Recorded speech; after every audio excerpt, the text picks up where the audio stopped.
Hello, welcome back to Let's Talk Title with Emerald Coast Title Services, and welcome to our 21st episode. 21 episodes. I know, legal drinking age. I'm Dion Moniz, host and president of ECTS. And I'm Ashley Bowen, director of operations and co-host of this podcast. Yes, so today we're going to talk about 1031 exchanges. And we typically spend an hour and a half going over this in depth, but we're going to give you the highlights. So if you have any questions following this, you can feel free to reach out to us. A quick disclaimer, we're not tax experts, we're not CPAs, so just keep that in mind. And we're also not a qualified intermediary, but we work closely with several who are. Yes, exactly. And we'll get into the importance of a QI in a few minutes. So what I want to do first, Ashley, is I want to talk about the 5 types of exchanges, and then we'll get into the common elements. How about, what is a 1031 exchange? So that's a good idea. All right, so let's take it from the top. Okay. Why don't you tell everyone what a 1031 exchange is? So it is it's a federal rule. It is a 1031 tax deferred exchange. So whenever an individual goes to sell a piece of investment property, instead of paying capital gains on the proceeds of that sale, they can 1031 exchange the proceeds. They can exchange this property for another like-kind property, and then they're not having to pay those capital gains taxes. So it is kind of a way to get around paying your taxes. At least temporarily. But yes. Temporarily. So the different types of exchanges are, you've got your simultaneous exchange, which is when you sell what's called the relinquished property, which is the property you own that you're selling, and then you purchase the replacement property. Obviously, that's the property you're replacing. You can do that at the same time, essentially. On the same day. So it's just like a simultaneous closing, but it's a simultaneous exchange if you've got the 1031 exchange element involved. Exactly. Next one's the delayed exchange, which is really what we're going to talk about today. That's when you sell the relinquished property, and then within 180 days, you have to buy the replacement property. So that's what we're going to focus on. Next is the reverse exchange, when you actually buy property first and hold it under an EAT, which we'll get into in a minute, and then you have 180 days to sell your property. That's a lot more complicated. It is, but in this market, it might be easier. True. Because it's going to take a lot less time to sell a piece of property in this market than it is to find one and go under contract. Yeah, that's a good point. So we probably might, we might start seeing more of those, actually. I think we might. But the reverse exchanges are more complicated. It requires a third party to hold title in the property. Like I said, it's an EAT, and then it costs a lot more. It's around $5,000 in fees versus the standard $800 to $1,000 for the simultaneous or delayed exchange. All right, so other than those, you have a build-to-suit exchange, which is actually where you can buy property and have it constructed or have improvements constructed, and all that money that goes into the improvements count towards the 1031. Now, it all has to be done by the 180 days. Which could be a problem. Which could be a problem. And you've seen Today that. It is a problem. And you've seen that happen where they've failed the exchange because the construction wasn't complete in time. Exactly. So that's the biggest challenge with the build-to-suit exchange type, is that with construction delays, material, supply chain issues that we have today, it's almost impossible to have it all done. So really the only way to get it done these days is to have the seller of the property go ahead and get all the improvements done before you buy it as the replacement property. Otherwise, if you're trying to do it all with your money before the 180 days is up, you're not going to succeed.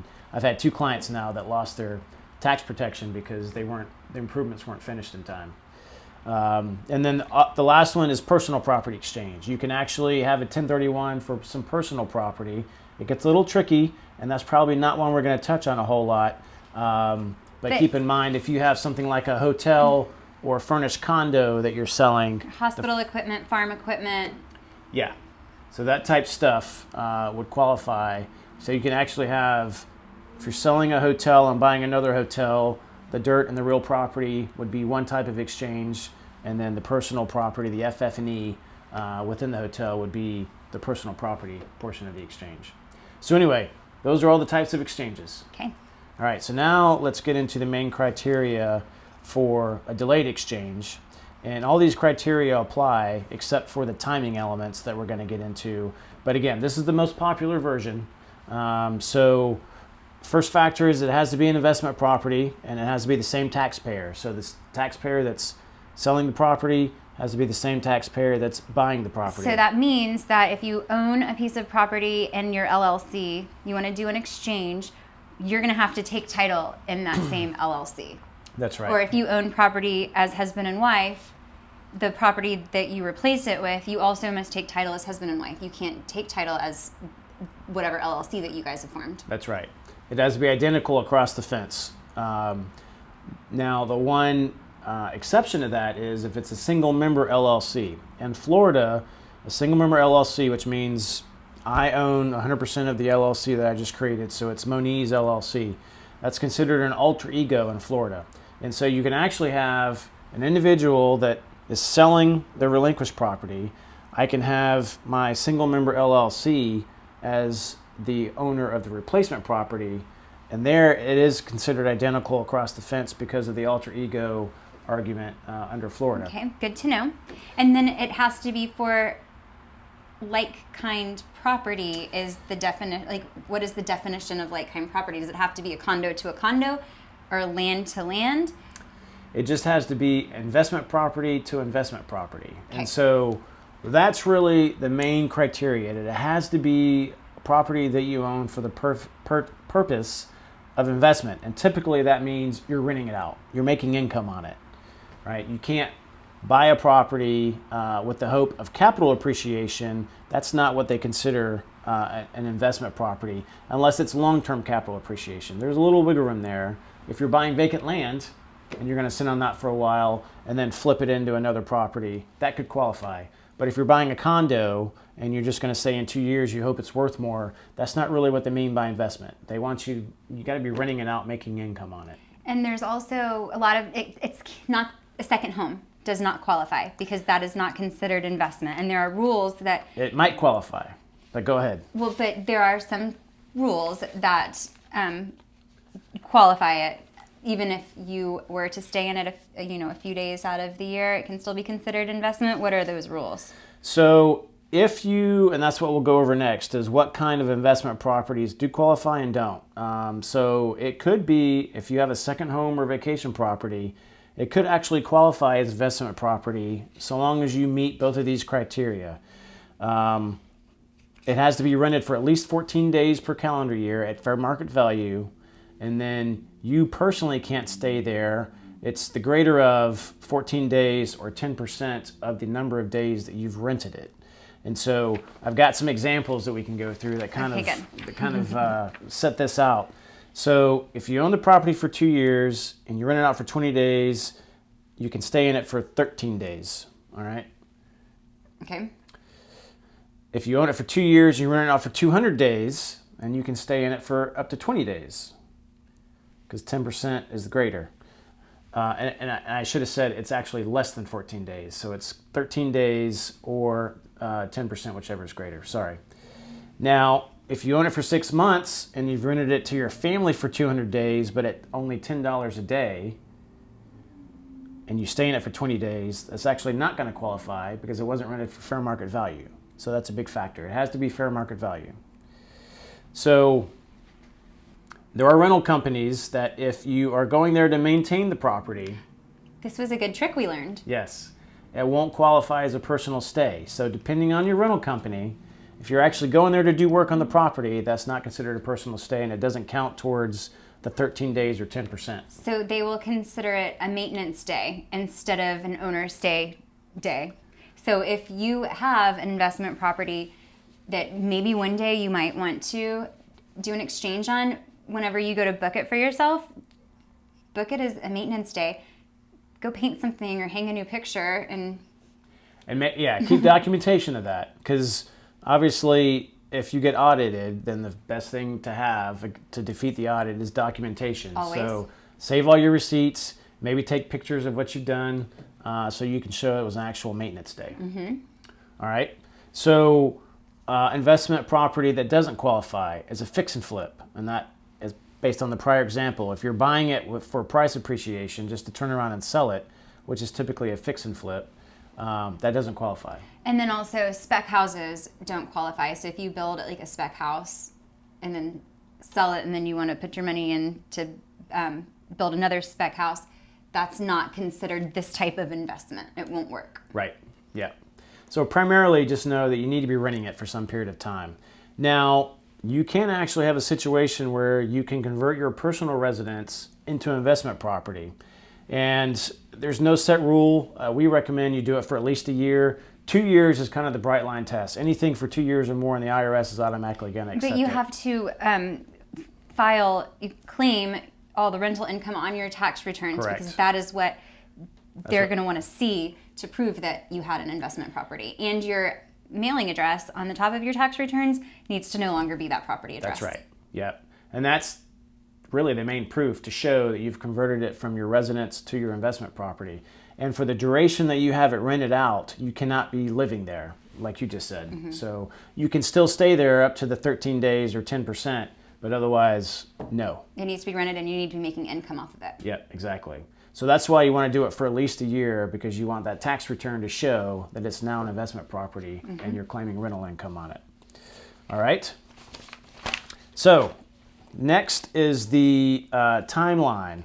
So you have 45 days from when you close on the sale of the relinquished property.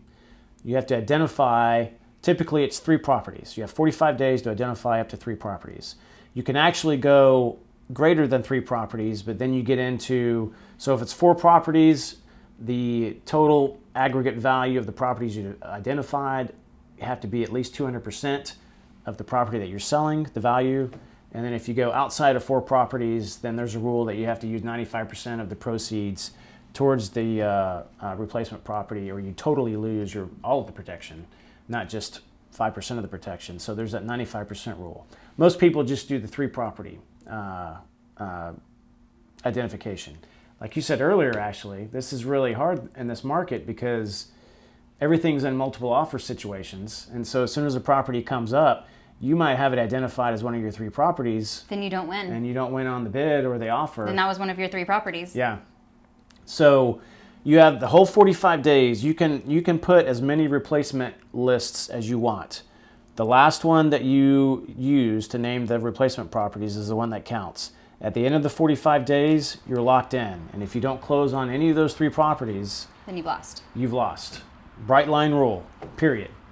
Now, there was some talk at our prior seminar that the CPA might be able to bend that a little bit. Obviously, it comes down to whether you get audited. And if you don't meet the timelines, you got to be able to defend it. But just know that according to the IRS, that 45 day is a set deadline, and you can't go past it.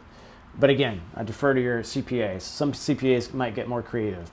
So the other deadline after that, you have 180 days from the date of closing on the relinquished property to close on the replacement property, or the tax deadline for the tax year that you sold the property in. So if you sell the property in December of 2021, then you don't want to file your taxes in April, because then you just cut your 180 days. It's the earlier of.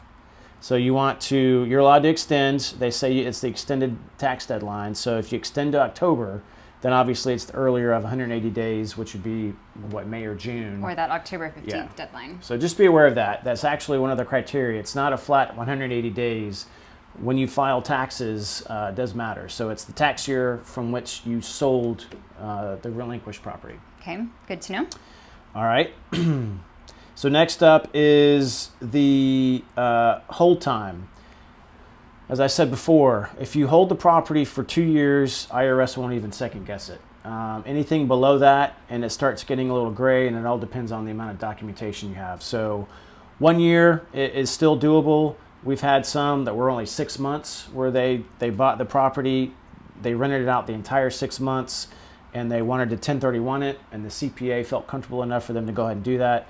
So it all depends on the amount of documentation you have. If you've rented it out every single day for the 6 months you own it, then that's clearly an investment property. You know, if you're only renting out a week or 2 and it's only been 6 months, then it gets a little more gray. Mm-hmm. So it depends on, how you've treated the property the whole time. But 2 years is a definite. Anything below that, you need to talk with your qualified intermediary and or CPA. So what is a QI, qualified intermediary? So a qualified intermediary is someone who conducts the exchange, they hold the funds in their escrow account. After we close on your sale, we wire the proceeds directly to the 1031 intermediary. They hold it until it's time for your purchase, and then they wire the funds for your purchase to the title company handling your purchase. We are not a qualified intermediary because a qualified intermediary has to be an arm's length away from the transaction. Yeah, so it needs to be an independent party. Emerald Coast Title is not an intermediary, and we do not have an intermediary. Right. We have several that we work with, but we chose to keep it separate completely. Yeah. So there are a couple that we work with here locally that we always do very well with. We each know how each other works, and it works very well. So we'll be happy to recommend those if you don't already have a QI And to another work with. tip is that the replacement property and the relinquished property do not have to be in the same state. That's it can right. be anywhere in the United States. Yep. As long as you're selling investment property to replace the investment property that you just sold, or buying to replace what you sold. So last two factors, you have to trade up. So the property that you're purchasing as the replacement property has to be at least or more, at least the same or greater value than what you sold as the relinquished property. And What if you sold for $400,000 and you're purchasing for $300,000?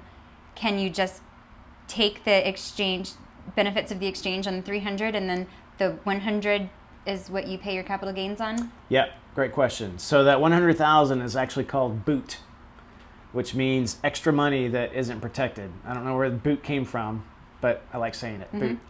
So To boot. if you can do a partial exchange where if it's not a complete trade up, then the difference is taxed at capital gains or ordinary income, depending on how long you've held the property. And obviously that's a CPA question. But yeah, great question. So that means that you don't have to trade up, but if you don't trade up, then there will be tax implications. Right. The only way to get full protection on the money that you're getting on the sale of the relinquished property is to trade up.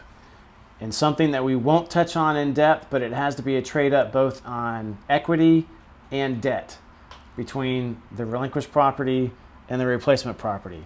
So if you had a mortgage on the relinquished property, you got to have a mortgage of equal or greater value or amount on the replacement property. And the equity has to trade up as well. Otherwise, you could run afoul of the rules. And again, this really only gets into the fact that if you get audited, primarily if you meet the timing and they're both investment properties, I don't think you're really going to have a problem. But if there's a red flag otherwise and the IRS decides to audit, then that could be one of the ways that you fail. Is it's got to be a complete trade up between debt and equity across the fence. Okay. Good All to right. know. And then last criteria, go ahead. No, go ahead. Let's do it. Last criteria is related party transactions. And that is if you are buying from or selling to a related party, which is simply a member of the family. Okay? You can do it, but the IRS wants to see that property held for at least 2 years. So if I'm selling my property to mom and she's going to buy it, well, she can buy it for whatever reason she wants. But in order for me to use that as the relinquished property for the 1031, I have to have held it for at least 2 years. And then what about mom? Does she have to hold it for 2 years after the sale, or does that not matter? Only if she's going to 1031. Okay. So if mom is selling me one of her other properties that I want to 1031 into, then she has to have held that property for at least 2 years. Flip. Yep, exactly. Okay. So you can just keep trading properties with mom. Well, and that's kind of what we mentioned a little bit earlier, where we said that this was a way to get around paying your capital gains taxes, and you said, but eventually you will have to pay them. We're deferring the tax. It's deferred, exactly. Right, so we're deferring the tax on the first sale, but then whenever you go to sell this property, you can defer the tax again, and you can defer the tax by keep continuing to 1031 into other properties until the day that you die. Yeah, great point. So you can actually avoid it completely. If you 1031 all the way up until when you die, then your heirs get the property with a stepped-up basis, and they don't have to pay taxes. So the only way you end up paying taxes eventually is if you stop doing a 1031 and you end up selling that last property and not buying something else then you're going to pay taxes on that transaction. But otherwise, if you deferred it your 1031, whole life. yep, if you defer it your whole life until the time you die, then your kids get the property without having to pay the taxes on it at that time, and they get a stepped up basis in value. So it's good for your heirs. Not good for you because you're dead. Right, exactly. All right. Well, I think that's going to do it for today's episode. Like I said, that was a very quick summary of all the high points. But if you have any questions, we'll be glad to answer them to the extent we can. And or be happy to put you in touch with a qualified intermediary that can answer your questions. Yes. So we appreciate you joining us for our 21st episode. We really want some input on what you want us to talk about next. So next time, I think we're going to try to do like a Q&A. Like an Ask Us Anything. And so if you guys have any questions that you would like, even just a short answer on, leave us your question here and we will address it in episode 22. Yes, we'd be glad to. All right, so smash that like button. Check us out on all our social media pages, and we'll see you next time. Bye. Bye-bye.